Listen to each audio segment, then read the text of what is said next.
Let's say we want to figure out what 8 divided by 4/10 is. Pause this video and try to figure it out on your own before we do it together. All right.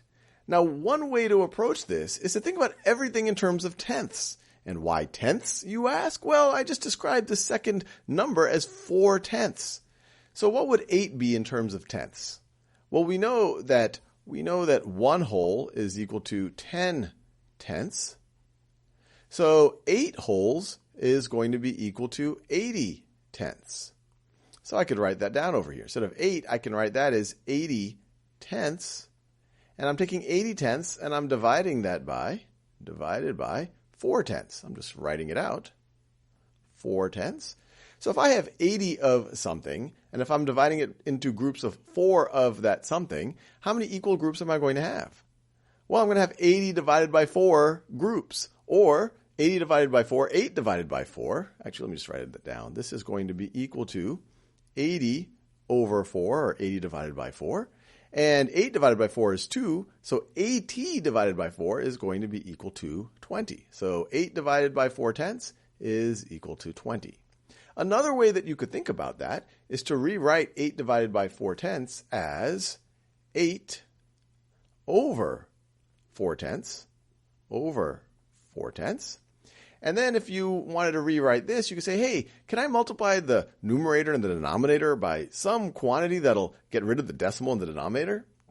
Well, I could multiply the denominator by 10, and if I don't want to change the value of the fraction, I have to multiply the numerator by that same amount.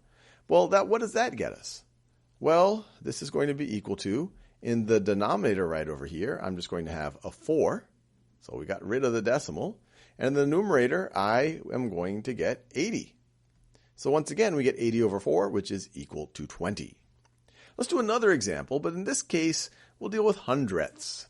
So let's say we want to figure out what is 48 divided by 0.24, or 24 hundredths. Pause this video and try to figure that out. All right, well, we can do something very similar. This time, we're dealing with hundredths, so we could try to express everything in terms of hundredths. So 48 is equal to how many hundredths? Well, we know that 1 is equal to 100 hundredths. So 48 is going to be equal to 48 times 100 hundredths. And maybe I'll just write it like that. Or you might be able to say, hey, that's 4,800 or 4,800 hundredths. So let's just, actually, I'll write it that way. This is going to be 4,800 hundredths divided by, this is 24 hundredths.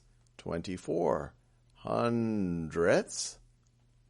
And so what's that going to be? Well, same logic as we used up here. If I have 4,800 of something or 4,800 of something, and if I'm dividing it into equal groups of 24 of that something, well, I'm going to have 4,800 divided by 24 equal groups. So this is going to be equal to 4,800 over 24. We could express 4,800 as, of course, 48 times 100. So this is equal to 48 times 100 over 24. And of course, you could view this as the same thing as this is equal to 48 over 24. 48 over 24, and many of you might have already done it in your head, times 100. What's 48 divided by 24? Well, that is going to be equal to 2.